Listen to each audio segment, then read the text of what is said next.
The Scout Troopers of the Advanced Recon Force were clone troopers who wore lighter armour for stealth and speed.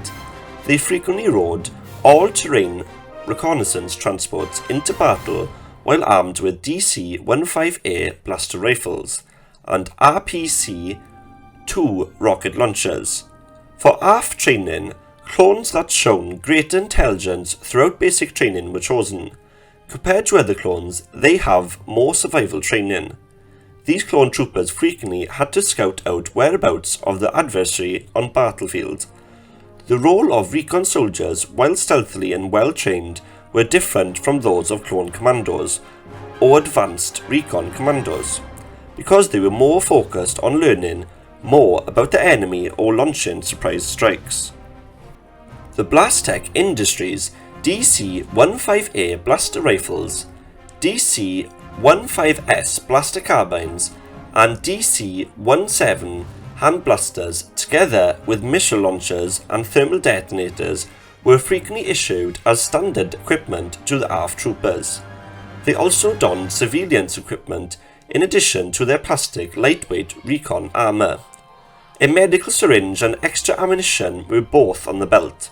They had a lifeform scanner and a comlink on their left arm. They could see in the dark and identify allies and enemies because of their infrared camera on the helmet. Although it was possible to have rope, macro binoculars, an ice pick and medpack, they frequently carried a bag with some basic goods, such as survival rations, combat survivor InVader locator, and explosives. They frequently wore armour appropriate for the environment they were on the world. Flame troopers might be carried by some of these troopers.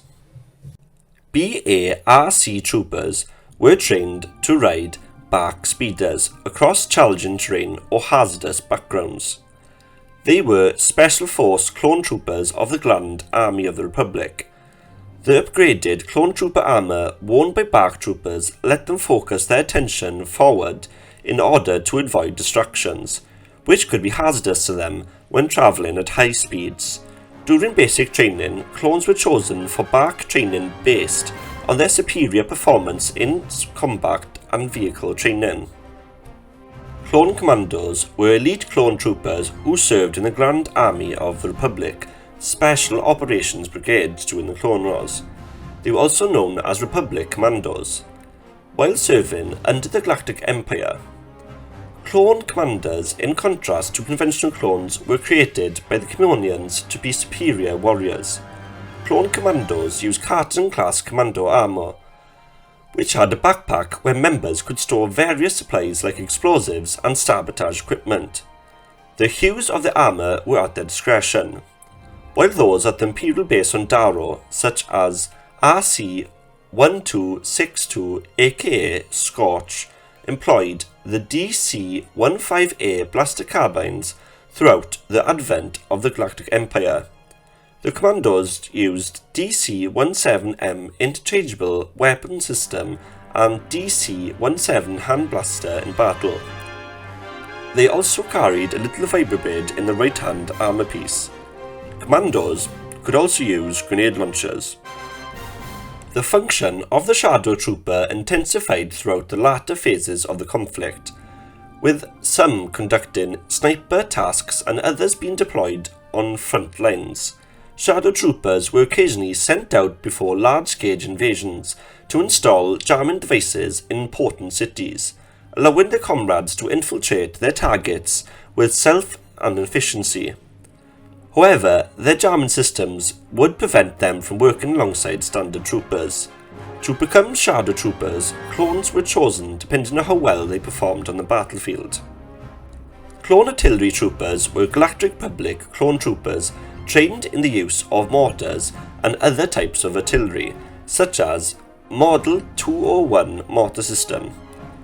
Clones may elect to participate in artillery training during their basic training, or may be chosen based on their qualifications and testing. Clone communication technicians were crucial to any army since they were in charge of maintaining efficient communication. They had Specialist Phase 1 Clone Trooper Armour and later Phase 2 Clone Trooper Armour. along with a backpack, and had mid-range encrypted signal booster and relay that allowed them to communicate with both spacecraft and ground vehicles. Clones would choose themselves or be chosen by the unit to be a communication technician. On Commando, some clones had the option of volunteering for or being chosen for the position of engineer, where they learned about vehicles and quirks.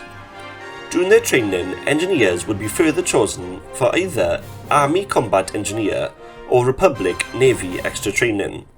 Naval engineers were tasked with maintaining and repairing certain systems, as well as serving to repair battle damage during action.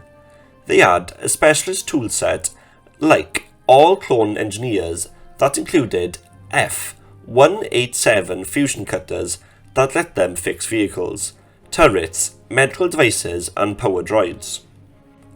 They were tasked with supporting heavy artillery units on the battlefield, including SPHA and HAVW A6 Juggernaut units for armour ground assault.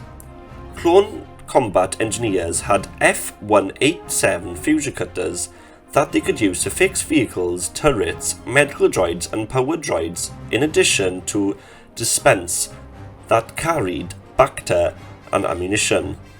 They were equipped with shotguns or blaster pistols in case they needed to confront opposing units, as well as explosive packs for sabotage. Clone pilots were chosen because they had especially quick reflexes and spatial awareness, were discovered early, and were introduced to pilot training at an early stage of the basic training. Clone pilots piloted a variety of craft, including the Clone Z-95 Headhunter and the ARC-170 Starfighter, and the V-19 Torrent Starfighter. Clone pilots participated in specialised officer training course on Commando that concentrated on patrols, missions and space combat. Compared to conventional clone troopers, they had less ground combat training. Clone pilots might advance in rank more quickly than other clones. Pilots wore at least 3 different forms of armour throughout the conflict, including 2 different types of Phase 2 gear. One variation had a new helmet that allowed for significant better precipitation while still having body armour that was identical to Phase 1 armour. The second variation featured a blue bodysuit, a chest covering in plating, and only light plating on the knees and elbows. Although the helmet could be opened for far better visibility, it could not provide oxygen in the event of emergency. Clone troopers from the Galactic Republic were trained to drive stealth cars, like IPV-2C, Stealth Corvette, were known for stealth clone pilots. Based on their performance in tests and during pilot training, clone pilots could be chosen to participate in this specialised instruction during basic training. Clone navigation officers were clone troopers who helped the Republic Navy during the Clone Wars, with the crew of Star Destroyers and other starships. Many frequently worked in charge of the armament, navigational and communication system on Venta-class Star Destroyers.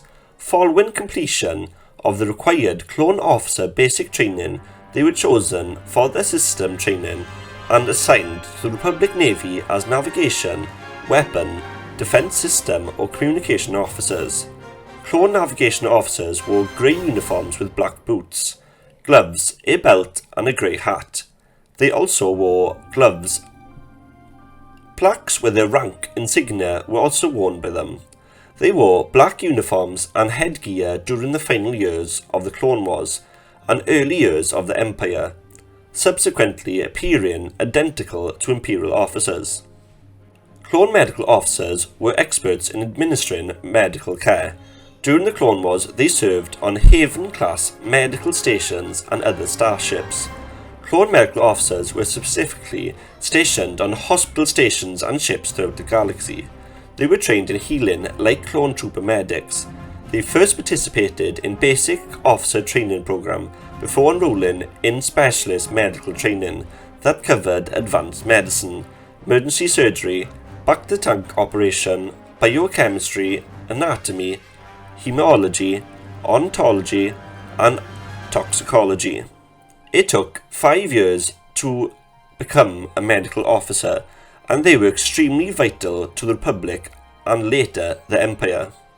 Clones that weren't tasked with combat or officer training were given upkeep and support responsibilities. These clones would work in range of capacities, including financial management, transportation, mechanical maintenance, supply, munition systems, loadmaster, fuel, fire protection, or services such as food preparation and janitorial or disposal. Clone crew chiefs would receive training in the maintenance and repair of land, air, and space vehicles. Clones who shown strong mechanical aptitude during basic training could volunteer or be chosen to work as crew chiefs. Additionally, they would be chosen to maintain terrestrial, air, or space vehicles. Working with maintenance and support clones, they would supervise the maintenance and repair of vehicles they were given responsibility for.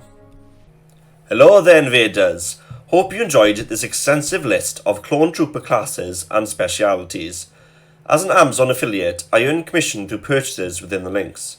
If you like this, I recommend Star Wars Clone Wars book, currently going for $2.99 on Kindle, or $8.15 on paperback, and free with Audible subscription. Also, Amazon currently do a 1-month free trial of Audible. If interested, all links are down below in the description. Like and subscribe. Until the next time, on Star Wars InVader.